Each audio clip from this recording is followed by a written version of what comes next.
회사가 왜 직접 연봉을 물어볼까요? 내가 당신의 회사에 가지 않고 이 회사에 머문다면 저는 이 정도 내가 노동에 대한 대가를 이렇게 받아요를 다 증명해내면 된 거죠. 어느 정도 연봉을 올려야지 잘한 걸까요?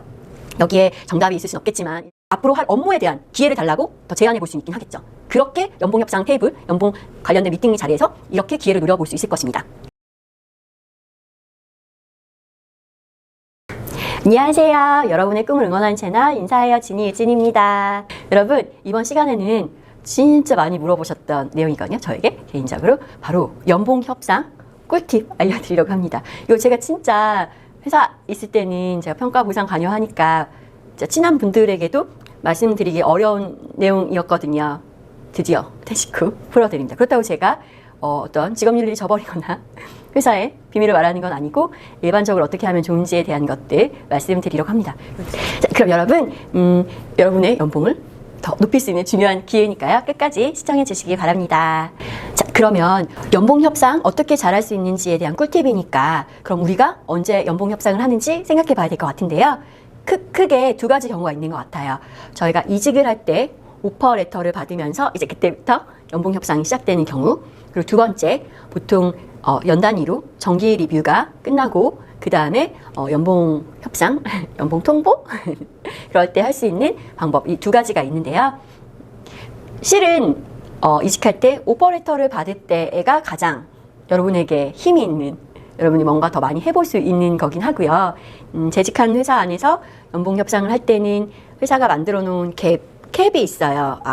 가장 높은 등급을 받은 경우는 이 정도, 어느 정도까지는 하자라는 것 그 안에서 하긴 하지만 그래도 여러분이 뭔가 더 얻어갈 수 있는 꿀팁이 있으니까요.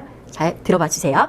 자, 그럼 먼저 첫 번째, 이직할 때 오퍼레터를 받고 연봉 협상을 하는 과정에서 여러분이 어떻게 더 우위를 정할 수 있는지, 여러분이 더 원하는 긍정적인 결과를 얻을 수 있는지에 대해서 말씀드려 볼게요. 먼저 여러분 그걸 가장 먼저 받으시잖아요. 이전 연봉 자료를 주세요. 여러분 이때 중요합니다. 근데 저는 몰랐는데 처음 이직을 해보시거나 하는 분들은 정말로 원천징수 영수증 아니면 그러니까 월급 명세서만 주셨더라고요. 근데 회사가 왜 직접 연봉을 물어볼까요? 여러분의 시장 가치를 보고 싶은 거예요. 그러니까 두 가지가 있어요. 그 직무에 대한 값입니다.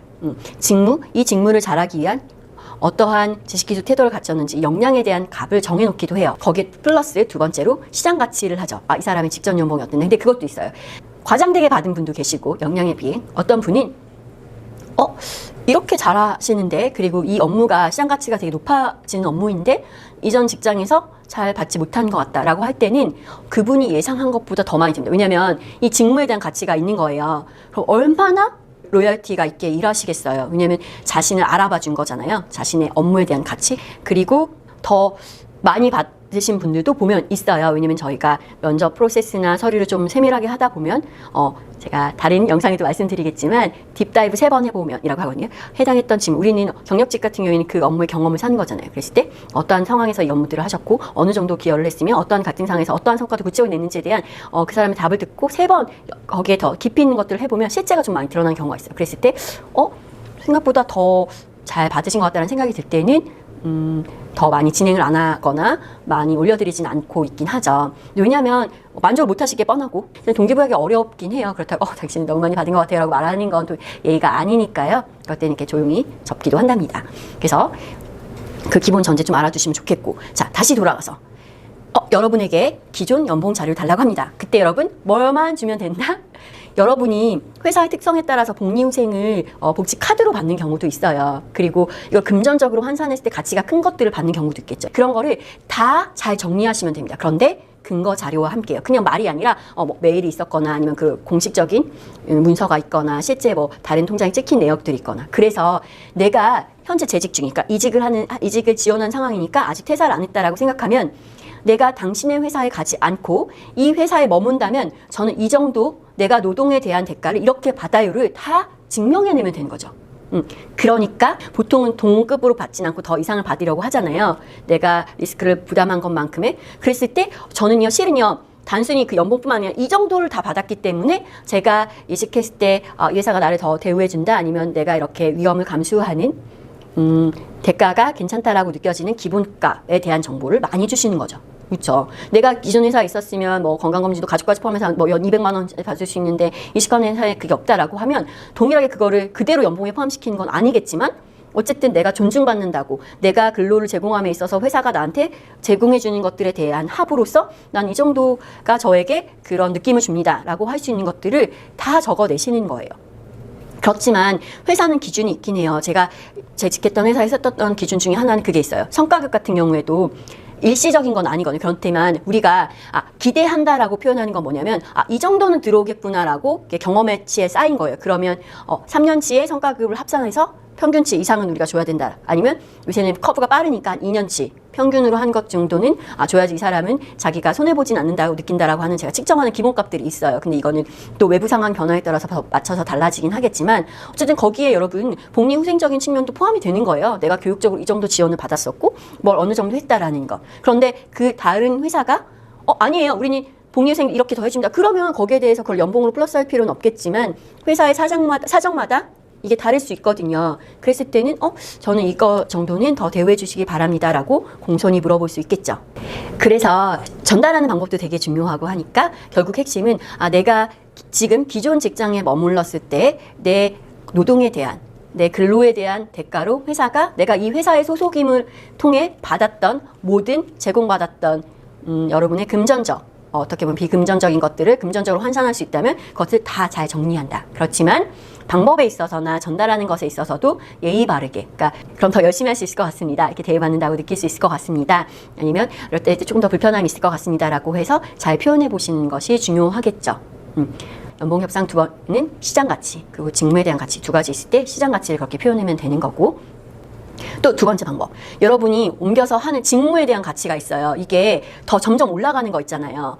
안 해봤던 건데 지금 많이 필요로 해지는 거에 대한 거라면 그리고 그 회사가 이게 되게 간절하구나 하면 여러분이 스스로 그 직무에 대한 가치를 설명해내면 됩니다. 이게 지금 다른 데 간다고 한다면 더 이만큼 받을 수 있는 것이고 저는 이 업무가 이렇게 가치가 있다고 생각하니까 여기에 정도는 더 주셔야 되겠습니다 라고 하는 거. 그리고 이직하는 회사가 그걸 정확하게 도입하고자 거기에 대한 성공 경험이 있는 여러분을 합류를 요청할 때, 스카웃을 받았을 때는 그 직무에 대한 가치를 여러분이 표현해낼 수 있는 거겠죠. 하지만 여기서 여러분이 지녀야 되는 태도는 나는 막 연봉이 나한테 전부야 라기보다는 내 직무가 가지는 가치를 잘 인정해 주셨으면 좋을 것 같고 그럼 제가 더 잘 동기부여돼서 열심히 할 수 있을 것 같다.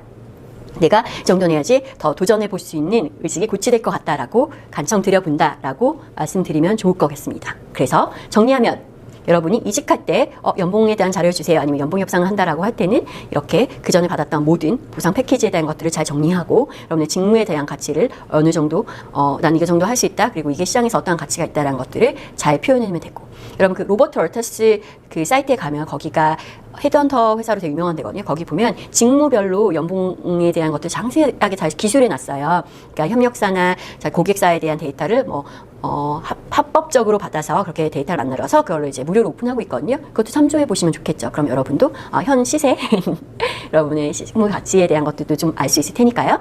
네, 그렇게 해서 첫 번째 가장 중요한 여러분의 되게 기회인 이직할 때 연봉을 얼마나 올릴 수 있는지.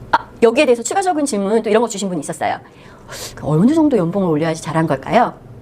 여기에 정답이 있을 수는 없겠지만 보통 이제 개발자는 30% 더 넘게 받으면 정말 잘 받았다가 그 정도까지는 더 해준다라는 것들이 되게 많이 있었고 비개발자 같은 경우에는 직무에 따라 다르겠지만 20%가 되게 상한선인 그런 경우들이 있었어요. 그리고 보통 이제 10% 아니면 5에서 10% 정도 물가상승률보다 더 높은 단계로 많이 하고 있거든요. 근데 이게 또 많이 빨리빨리 변해서요. 저도 장담은 못해요. 하지만 그 정도였다라고 생각하고 너무 막 무리되게 막 40% 이렇게 해주시거나 그러진 않으셨으면 좋겠다. 그 좀 알아보셔야 돼요. 항상 근거가 있어야 되거든요. 한 거고. 자, 그러면 더 많은 직장인 분들이 해당하는 두 번째 케이스 살펴보도록 하겠습니다. 두 번째 케이스 뭐라고 했죠? 네, 맞습니다. 여러분이 이제 정기 리뷰가 끝나고 협상이라고 하기도 하고 상사와의 리뷰 면담 이때 실은 이미 회사는 성과 리뷰 결과에 따라 어느 회사는 직접적으로 밝히고요. 당신은 S등급이에요. 근데 그렇게 표현 안 해도 회사가 나름 이미 이렇게 좀 정해놓은 게 있어요. 그 이상을 더 올라가긴 어려워요. 왜냐면 회사가 예산 안에서 하는 거거든요. 예산 안에서 하기 때문에 그건 어렵지만 그럼 여러분은 뭘 할 수 있느냐? 그런 거죠. 보통은 리뷰 결과에 대한 거랑 같이 나오잖아요. 그러면 나는 이렇게 성과를 냈다라고 생각한다라는 것들을 다 잘 정리해서 보여주고 이 정도는 받을 수 있다. 이 정도는 받았으면 좋겠다라고 설명해 나가는 것들이 있을 수 있는데요. 그런데 여기서 또 하나 유의할게요. 자, 여러분 연봉이라는 것들 잘 생각해 보면요. 여러분이 회사 입사할 때 먼저 선 제시하잖아요. 1년간 이 정도 연봉을 하겠습니다라고 하는 건 뭘까요? 기대치에 대한 값을 드리는 거예요. 보니까 우리가 면접도 해봤고 그전 직장에 연봉도 받고 직무에 대한 시야같이 생각해 보니까 당신이 앞으로 1년 동안 기대하는 업무에 대해서는 이 정도 가치가 있을 것 같습니다. 이 정도는 잘해주실 거라 생각하고 해서 선 기대치에 대한 대가를 지불하는 거거든요. 그러니까 여러분이 연봉 테이블 가서 내가 이만큼 성과를 냈는데 왜 이렇게 안 해주세요 라고 말하기에는 성과에 대한 걸 뭘로 주기도 하죠. 성과급으로 주기도 하죠. 회사 전체에 대한. 그런데 거기에 대해서 개별적인 성과 난 더 이렇게 했어요라는 걸 금전적으로 여러분이 증명해내기 생각보다 어려울 수도 있어요. 그리고 뭐라고 말씀드렸죠? 미래에 대한 기대치. 그러니까 당신이 1년 동안 이렇게 잘해줬고 하니까 내년에도 이 정도 잘해줄 거라고 기대하는 것에 대한 거예요. 그러면 뭐가 또 여러분이 여기서 유리하게 또 생각해 볼 수 있냐면 내가 그 다음에 이런 업무를 해볼 거고 이런 업무는 이런 가치가 있어요 더 어필한다면 더 플러스가 되긴 하겠죠. 그렇죠? 왜냐하면 미래에 대한 여러분 업무에 대한 것들에 대한 기대치로 더 주는 거고 그 근거가 과거 1년 동안 이렇게 당신이 성과를 냈기 때문이니까.